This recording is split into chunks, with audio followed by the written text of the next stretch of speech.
কি করবো, আয়রন করা হচ্ছে। তা এটার দূরত্ব কত তো চাই? আয়রন ম্যান আসলে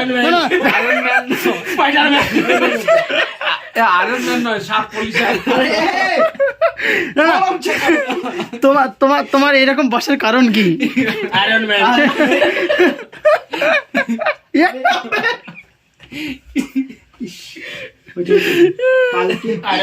কালকে আমাদের ব্লগিংটা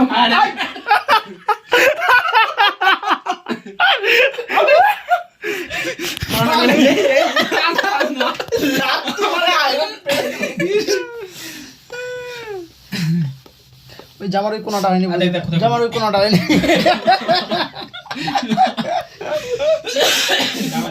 খেলা হচ্ছে এই ওরকম করে রাখো, ওরকম করে রাখো, এইভাবে রাখো, রাখো নিচে, এটা গরম হয়ে গেছে। ওটা এটা আচ্ছা নিউ টেকনিক ইনভেন্ট করা হচ্ছে। প্যান্টটা জাঙ্গিটা খুলে দে। Iron master. আর কালকে আমাদের ইন্টারভিউ, আজকে আমরা এই রুমে স্পাইডারম্যানের জন্য উপরে উঠে বসে আছি। আমাদের জিনিয়াস ম্যান না এখন এই নিচে দাও তো, আরেকটা নিচে দাও, পা লাগে গেছে নিচে হয়ে গেছে।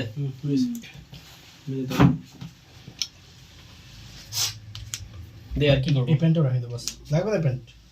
লাগবে না প্যান্ট করে আসি। প্যান্টটা করতে লাগবে না।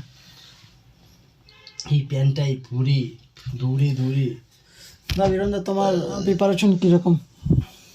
প্রিপারেশন দাদা প্রিপারেশন তেমন কিছু নাই, কালকে যা পরীক্ষা। শুধু একটু আয়রন করে দিতে হবে। বলতে কি আয়রন ম্যানের একটু সাহায্য করে না? পড়াশোনা কিছু হয়নি তো। কালকে ইন্টারভিউ, মোবাইলটা একটু আয়রন করতে আর কুচকে গেছে। 2 ঘন্টা ইন্টারভিউ, 2 ঘন্টা আগে একটু দেখে নিব। হঠাৎ করে না ঠিক হয়ে যাবে, আমি শুনেছিলাম কোথাও ঠিক হয়ে যাবে। অনেক কিন্তু ভাঁজ পড়ে গেছে, ওই যে দেখতে পাচ্ছি। তোর আছে নাকি? না আমার দরকার নেই। চুলের আমার চুলে এরকমই থাকে। চুল বিএসএফ চাপ দিও তাও ভালো, কিন্তু কিছু করা যাবে না। বিএসএফ ছাড় দিবি সব ঠিক আছে।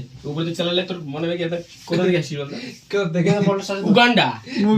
আমার ওখানটা ওকে যেতে দেবে, কিছু করবো না। আমি এমন কিছু করবো না, বাস চুলে কেন করবি না? চুলটা বড় হতে দাও। আমার এখানে আসি।